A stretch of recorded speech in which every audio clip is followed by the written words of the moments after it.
Hi! Welcome to the presentation, Choosing an English Language Institute in the United States. This is presented by Catherine Murrin from Long Beach City College. Alright, so this is what we're going to talk about today. The first thing is, what is an English Language Institute? The two types of English language programs, a standalone school and a university-based program. Researching a school, questions to ask, and important things to verify. Okay, first of all, what is an English Language Institute? In the United States, the word school describes any place where people learn.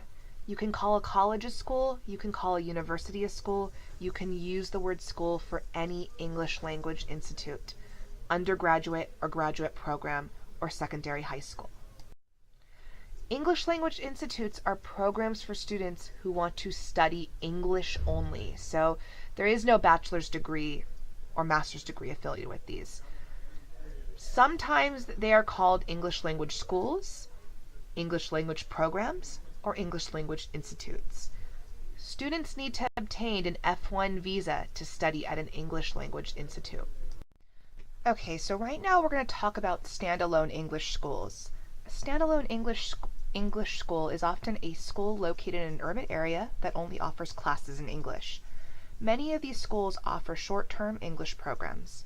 They tend to focus on informal English, such as conversation, sometimes offer specialized classes in TOEFL or business English. They're often part of a major corporation and for profit. They're good for students that want a less formal learning experience. And with these schools, the instructors are only required to have a bachelor's degree. Alright, the next we're going to look at are university or college English school programs.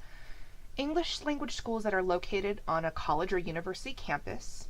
They focus on academic English and preparation for U.S. colleges. They will often allow students to enter the college without TOEFL if they complete the highest level. These are good for students interested in doing a degree in the U.S. but need more English preparation. And there's a higher standard for the instructors. They often are required to have an MA degree or higher. Okay, so we're going to look at some ways that you can research schools. The first and most popular way is Google, and that includes directing you to school websites, ESL directories, online review sites like Yelp, Google, and Facebook. We'll also take a look at education consultants and Education USA. Alright, the first one is Googling ESL directories and online reviews. The pros, they're convenient because all you need is a computer and an internet connection. They can be very informative, it is inexpensive, and online reviews can give you an idea about school culture. The cons is there's a lot of misinformation. Sometimes you don't get to read about all the different costs associated with the school. They tend to favor schools that pay to advertise with Google or with an ESL directory, and often these can be more expensive schools. There's too much information that it can be overwhelming. Online reviews can be fake or done by one person who is angry, so it may not give you the best idea of what that school culture is completely like. Alright, the next type of way to research schools are education consultants. The pros is they speak your native language. They'll assist with the application process, including visa interview, and they're often familiar with U.S. education. The cons is they charge a fee to use or charge the school a fee. Also, they might send you to more expensive schools or schools they have a relationship with. Sometimes they're not completely familiar with the school's location in the U.S., so they might tell you a school is really close to New York City, when in fact it's actually 2 hours away. So these are some things that you need to be a little bit careful with. The last thing we'll look at is Education USA.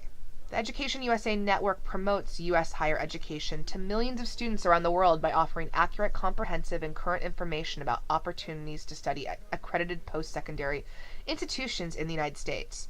The pros is they assist with the admissions process and standardized testing requirements. They have information about how to finance a U.S. education. They can help with the student visa process, preparing for departure to the United States, and they're free and non-biased information. The cons is they're located in major cities, often in the Fulbright office or U.S. embassies or consulates. Okay, questions to ask yourself. Where do I want to study?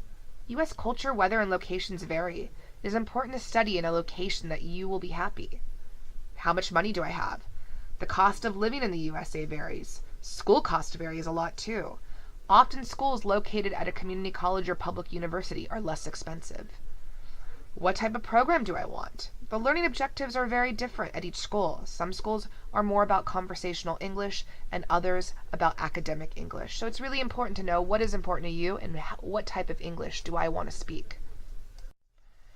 Important things to research. Make sure the school is SEVP certified. This means that they can give you an I-20 that'll help prepare for your F1 visa. And even when an institution is SEVP certified and able to issue I-20 and DS-2019 forms for use in visa applications, it may not hold national or regional accreditation. So this is really important, especially if you're looking to have a school that has a lot of qualified teachers. So make sure you check for accreditation from the Department of Education, Council for Higher Education, ASSET, or CET. Good luck, and we wish you the best in your future studies in the United States.